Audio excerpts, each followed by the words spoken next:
Hello my friends, let's talk about Ghost in the Shell. When we talk about an anime that is flooded with philosophy about the world, anyone with some history in the medium is going to give you a list of a few shows before all others. Shows like Cowboy Bebop, Evangelion, and of course Ghost in the Shell. I'll throw in a good portion of the Gundam franchise as well.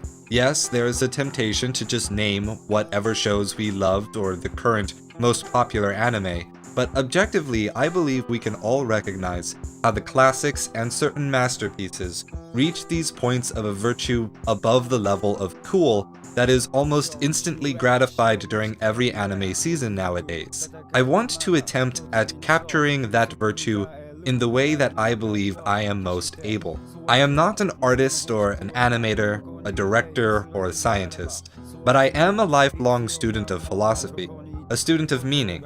Something that I have been planning to do for a long time is to do an evaluation of Ghost in the Shell in the same way that I do for other anime in this series.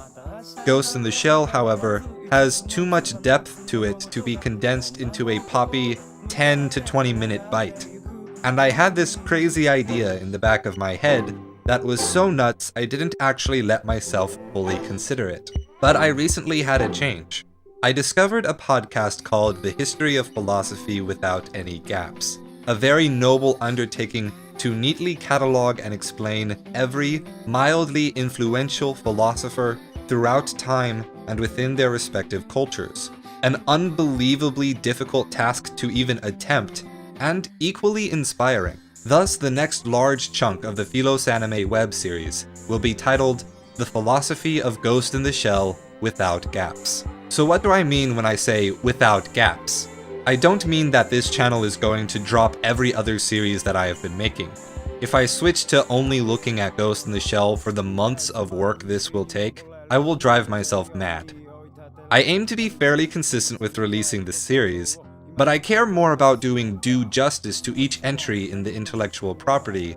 Keeping myself creatively fresh will be a big part of that. What I will be doing is starting at the earliest entry of Ghost in the Shell's animated body of work, and going forward, movie by movie, episode by episode, season by season. I will be treating each entry and reimagining of Ghost in the Shell as separately as possible, trying not to let my thoughts on the ideas of one iteration of Ghost in the Shell be assumed into my viewing of the other works. Where I see it as appropriate, or find myself capable of discussing in a meaningful way, I will also attempt to discuss the music of the show, the history of its production, and other factors that aren't necessarily reflected blatantly in the piece. Finally, despite what I just said, I will be putting my focus on what I believe is conveyed in the final product as a priority over any known intentions by the authors or creators of the works.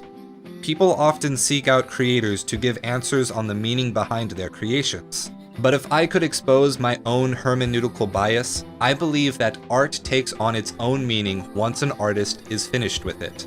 It will have different meanings as it comes into dialogue with the experiences of those who view it. Speaking of my own attempts at creative work, I saw a massive disparity between the meaning I try to convey and the many meanings that are taken by others. As I believe with an argument or an idea, the thing expressed and the person who expresses it are distinct. Regardless of my analytical framework, I also want to expose a few thoughts on Ghost in the Shell that I will be going in with. First is the title itself, as a reference to the literary concept Deus ex machina, the god or ghost in the machine. It is any number of common tropes that come in near the end of a story that allow characters to get past the point of no return or the all is lost moment. It often comes in the form of some yet introduced divine favor, remembering some small bit of information from a character's past, or the beginning of the story, or any other widget that solves the story's main conflict. Second, changing the word machine to shell creates a different dynamic altogether. It harkens to the mind-body paradox in treating with the soul or psyche as being distinct from body or physical presence. The use of the term shell, however, suggests that the body is in fact empty, decomposed, or meaningless. And this brings in the issue of identity, and what it means to be a ghost within an empty, meaningless body. What it means to have an identity in a meaningless cultural context.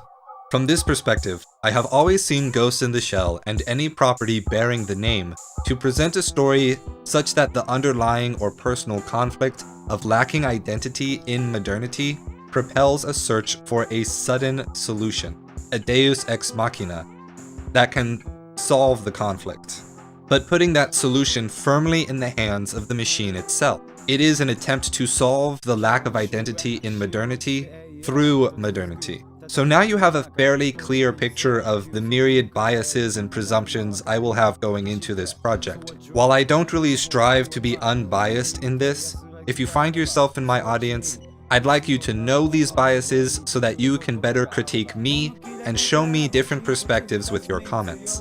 Thank you for watching this introduction video, even though there wasn't any real Ghost in the Shell analysis in it. I tried to tack some superficial stuff on the end, no idea if that was interesting at all, but I hope you'll come back and help me as I move through this process. The best way you can keep track of this series will be subscribing to the channel, of course, following me on Facebook and Twitter, and maybe Instagram if I've started doing that already. At the time of recording, I have no idea. If you're a lover of Ghost in the Shell, maybe go through each of these works along with me, share them with your friends, and continue the conversations with what I'm sure will be new converts to the fandom. I don't pay anyone to advertise the channel for me, so the only way that this channel can grow is with your help. Every new viewer tells me that you care as much about understanding philosophy in anime and video games as I do. So thank you again, and as always, stay true.